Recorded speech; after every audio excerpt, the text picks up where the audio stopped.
दिल्ली में छिड़ गई रार, भिड़ गए राहुल केजरीवाल। यमुना को लेकर राहुल का अटैक, केजरीवाल ने भी किया प्रहार। राहुल केजरीवाल की भिड़ंत के पीछे छिपी है कौन सी सियासत? दिल्ली में ट्रायंगल वाली टक्कर में असली लड़ाई कुछ और है।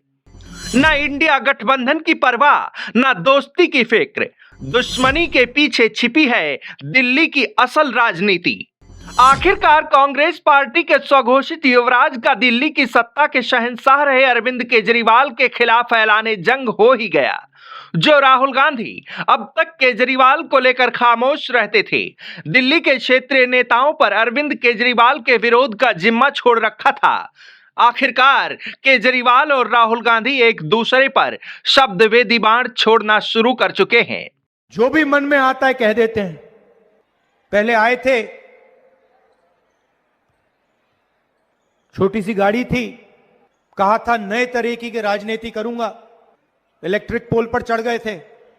याद होगा आपको, याद है कि दिल्ली को बदल देंगे। और जब गरीबों को जरूरत पड़ी तो कहीं नहीं दिखे वो। जब दिल्ली में हिंसा हुई कहीं नहीं दिखे वो। और कहा था कि साफ राजनीति लाऊंगा। और सबसे बड़ा लिकर का स्कैम दिल्ली में हुआ है और उनके घर की आपने फोटो देख ली। नरेंद्र मोदी जी ने मुझे घर से बाहर निकाल दिया, फेंक दिया उठा के। मैंने चाबी दी, मैंने उनसे कहा भैया लो अपना घर, मुझे नहीं चाहिए, भागो यहां से। राहुल गांधी ने अरविंद केजरीवाल पर आखिरकार सियासी हमला बोला। निशाने पर यमुना की सफाई और शराब घोटाला रहा।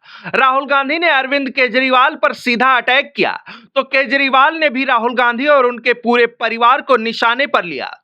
अब सवाल उठता है कि आखिर जो राहुल गांधी लोकसभा चुनाव के दौरान आम आदमी पार्टी के साथ गठबंधन किए फिर रहे थे, अरविंद केजरीवाल भी कांग्रेस उम्मीदवारों के समर्थन में रोड शो कर रहे थे, तो फिर अचानक ऐसा क्या हुआ कि राहुल गांधी और अरविंद केजरीवाल एक दूसरे पर सियासी तीरों की बौछार कर रहे हैं?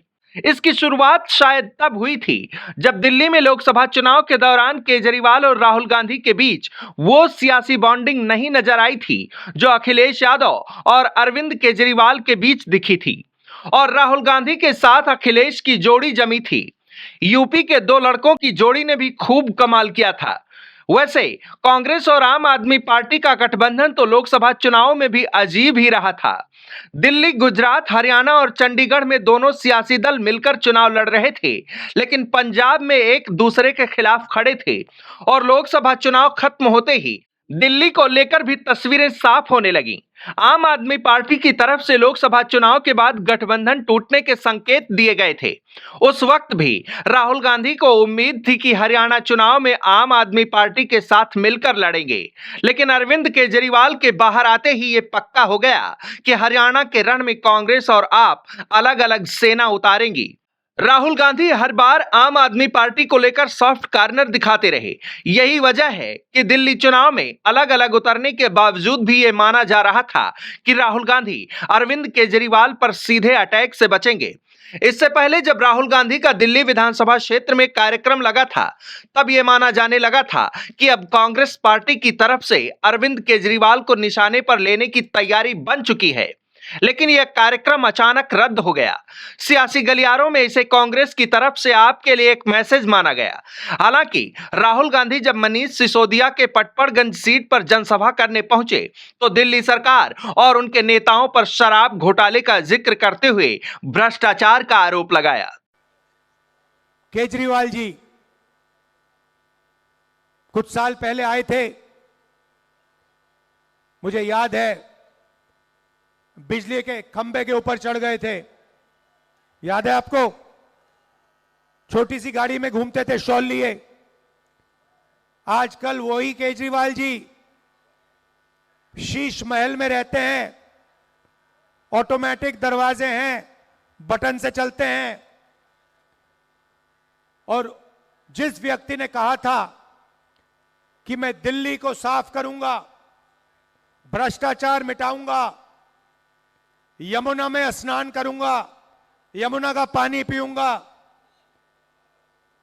उसी व्यक्ति ने आप सबके सामने शराब का सबसे बड़ा स्कैम, सबसे बड़ा भ्रष्टाचार किया। अब सवाल यह है कि क्या वाकई कांग्रेस और आम आदमी पार्टी ने एक दूसरे के खिलाफ मुकम्मल जंग का ऐलान कर दिया है, या फिर दोनों दलों का एक दूसरे पर निशाना साधना चुनावी रणनीति का हिस्सा है। सियासी जानकारों की माने तो ऐसा नहीं है कि कांग्रेस और आम आदमी पार्टी को इंडिया गुट की परवाह नहीं है, लेकिन दिल्ली के किले पर बीजेपी के विजय रथ को एक बार फिर से रोकने के लिए दोनों दलों की तरफ से एक दूसरे के खिलाफ टक्कर वाली रणनीति अख्तियार करनी पड़ी है। यह माना जा रहा है कि दिल्ली चुनाव आम आदमी पार्टी बनाम बीजेपी के बजाय लड़ाई त्रिकोणीय बना दी जाए, क्योंकि कांग्रेस और आम आदमी पार्टी की टक्कर में सीधा फायदा बीजेपी को नहीं होने वाला है, बल्कि इस टक्कर का फायदा आम आदमी पार्टी को सीधे तौर पर होगा।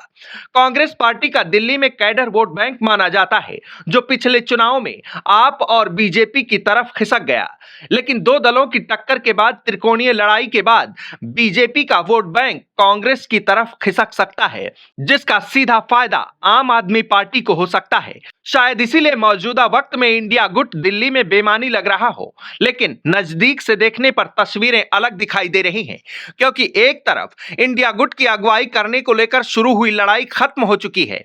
ममता बनर्जी और अखिलेश यादव तक अरविंद केजरीवाल के साथ खड़े नजर आ रहे हैं, तो वहीं कांग्रेस की इस लड़ाई में क्षेत्रीय दलों का मूक समर्थन भी नजर आ रहा है। अब देखना दिलचस्प रहेगा कि दिल्ली चुनाव में कांग्रेस और आम आदमी पार्टी की ये रणनीति कितना कारगर साबित होती है। दिल्ली के सिंहासन पर एक बार फिर से अरविंद केजरीवाल की ताजपोशी होगी, या फिर बीजेपी आप का तिलिस्म तोड़ने में कामयाब होगी। डेस्क रिपोर्ट, आज की खबर।